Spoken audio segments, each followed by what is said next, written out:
Welcome to Simple Health Radio, the podcast about recognizing medical emergencies and promoting wellness throughout your journey in life. Your host is Dr. Emran, a respected physician who's treated thousands of people just like you over the past 10 years. Listen to the show each week on iTunes, iHeartRadio, Spreaker, and 3 and Out Radio Network. Information provided on this show is not a substitute for professional medical advice. Always discuss your questions with your doctor or go to your nearest emergency room immediately. Thank you for joining me today on Simple Health Radio. I'm your host, Dr. Emran. On today's episode, we will be discussing diet pills, prescription and non-prescription medications, as well as side effects that may occur from diet medications. First, I would like to thank our team that makes each episode possible. I want to thank Lauren, who is our social media analyst. I want to thank Julian, who handles our social media marketing. I want to thank Kelsey, who does our show notes and blogs each week. And I want to thank Sarah Jane, who produces the show. Now, the topic of diet pills is very complicated. It's a huge industry. And for example, in 2018, it's estimated that $200 billion is spent worldwide on diet pills, diet treatments, and the other medications and available options. That's a very large amount of money spent for the treatment of obesity. Obesity is a medical term that refers to anyone who is overweight. Now, how do we define people who are overweight? Part of it is based on self-consciousness, meaning if you look at your body in the mirror and you decide you are overweight, you might make that determination based on your height or your age or your size. Medically speaking, obesity is based on the BMI. So the BMI is the body mass index. This is a formula that can be used to calculate the BMI accurately. And it's based on the height, the weight, as well as other factors, including age. Now, the goal of monitoring the BMI is to help people maintain an ideal weight. The goal is that people who maintain an ideal weight based on their age and their height and so on is to promote wellness. We do know that people who are obese, people who have a BMI that's very, very high, they will develop high blood pressure, diabetes, thyroid problems, pregnancy problems, and those people will have complications down the road. So the idea of monitoring obesity isn't just for looks, isn't just for the clothing and the way that people see themselves. It's really to promote health and wellness for the next decades to come. The difficulty with obesity is that it's becoming an epidemic, and people are being diagnosed every day by the millions across the United States and across the world. And this is based on several factors, primarily due to an overuse of calories in the foods we eat, as well as a lack of exercise and other issues that are developing based on society changes. For example, more people sit in their offices and in their cars for hours and hours at a time. They lose the ability to burn off some of the calories that they're consuming, and even the calories that they're eating are unhealthy. And so obesity has many causes, but the end result is chronic health issues. Now, the FDA is a federal branch of the U.S. government, and the FDA stands for Food and Drug Administration. The FDA's job is to approve or disapprove medications and treatments in the United States. So the FDA has to take in a lot of information from drug manufacturers, look at the data, and then determine if that medication or that treatment is safe enough to be approved.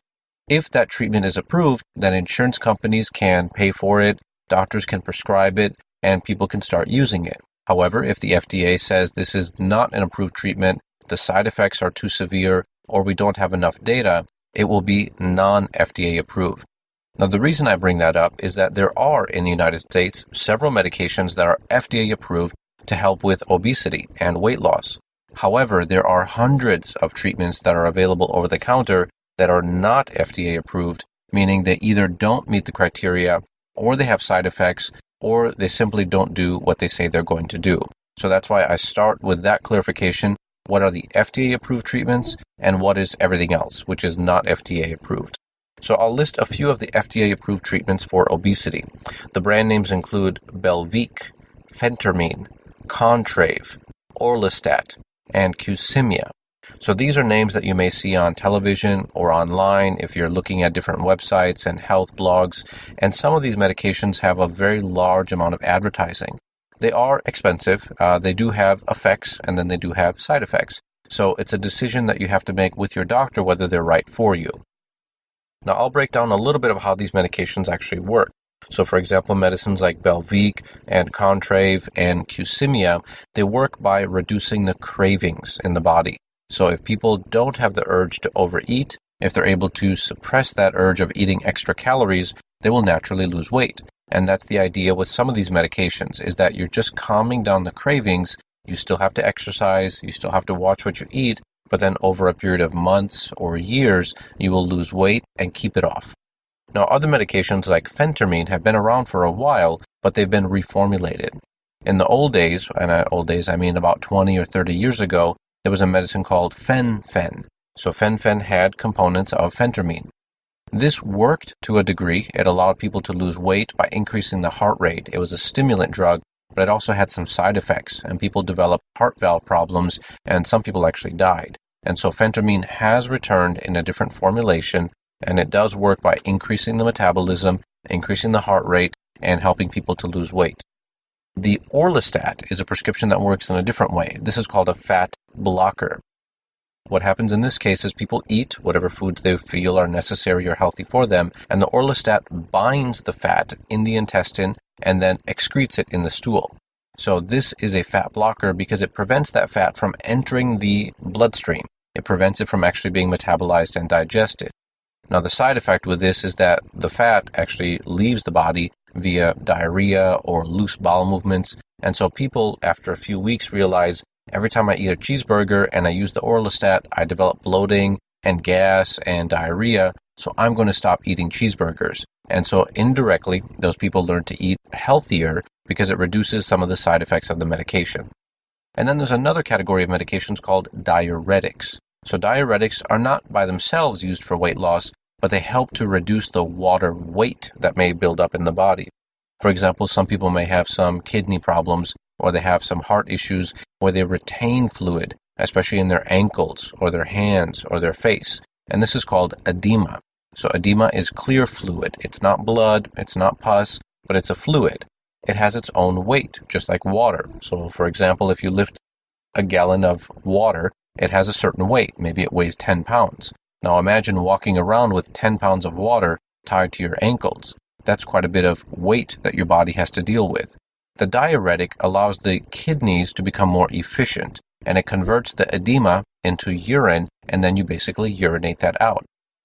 So that is one additional way to lose weight. Even though it's not fat-based, it is water weight that's being reduced, and people find that they can breathe easier, they feel lighter, and that helps them to maintain their ideal body weight. Okay? So again, those are some of the common FDA-approved treatments. There are other names out there. These are just some of the common ones that I pulled for review. Again, that was Belviq, phentermine, Contrave, orlistat, Qsymia, and a variety of diuretics. Now, the other types of medications are not FDA approved, and these are going to have a lot of visibility in grocery stores, at the pharmacy, on television, on online ads, and so on. So these are medications that can be produced in the U.S. Some of them are produced abroad, but they are not regulated by the FDA.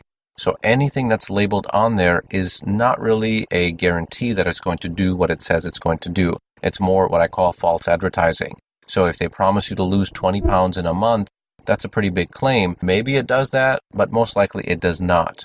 If it does that, it's going to come at some high risk of side effects. And as we talked about earlier, even the prescription medications have side effects. But some of the side effects with the over-the-counter, non-FDA approved medications include things like tachycardia. Tachycardia is an abnormal increased heart rate, causes palpitations, where people feel like their heart is pounding in their chest very, very fast. And that's because these are stimulant drugs. Other people may have mood swings. So when they take these medications, whether it's FDA approved or non-FDA approved, their brain goes through some changes psychologically. People become anxious, or they become depressed, or they become very irritable. And that's because of the metabolic effects that are occurring in the brain as well.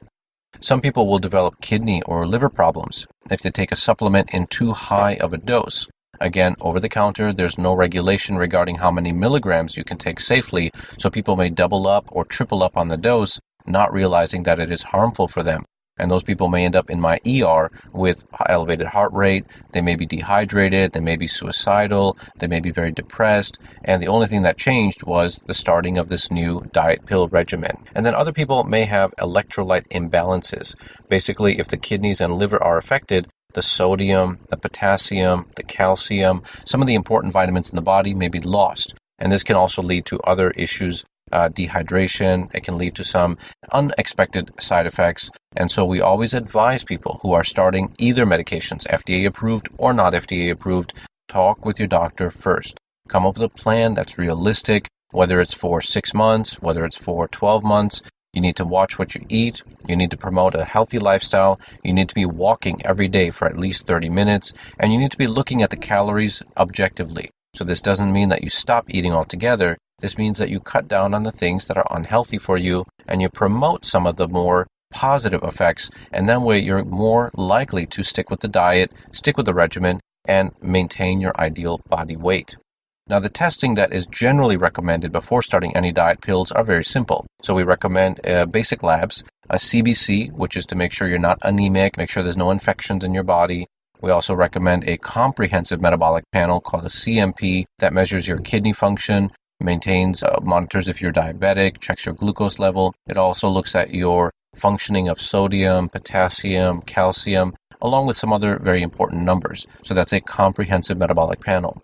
And then we advise most people to have a thyroid panel. It's possible there may be a thyroid condition causing some of the overweight behavior, depression, anxiety, and that's something that can be corrected with other medication that are not diet pills, but that again, you have to screen those things out. In addition, generally an EKG is recommended. EKG is a simple test that measures the heart rate. It gives a printout that the doctor can look at. Because as I mentioned earlier, the stimulant drugs will increase your heart rate, so you don't want to take an unstable heart rhythm and then create a problem for yourself. All right. So these are some of the common topics. A lot of people ask me about diet pills, and I always tell them the same thing. Diet pills will work, but you have to balance the effects and the side effects very carefully. Don't start it all at once. If it's something you're thinking about doing, research it, look at some of the objective information, talk to your pharmacist, talk to your doctor, get some basic lab testing done, and if it works for you, great. Then stick with it and continue it long term, because these are not short-term fixes. These are meant for long-term, healthy lifestyle modifications. I hope you enjoyed today's episode about diet pills and some of the side effects that are associated with them. I would appreciate your feedback. You can follow us on Twitter, Instagram, Facebook, and Pinterest. You can send me your questions or thoughts. The email address is feedback@simplehealthradio.com. Visit our website, simplehealthradio.com, and leave us some comments on our blogs as well. I look forward to having you on our next episode.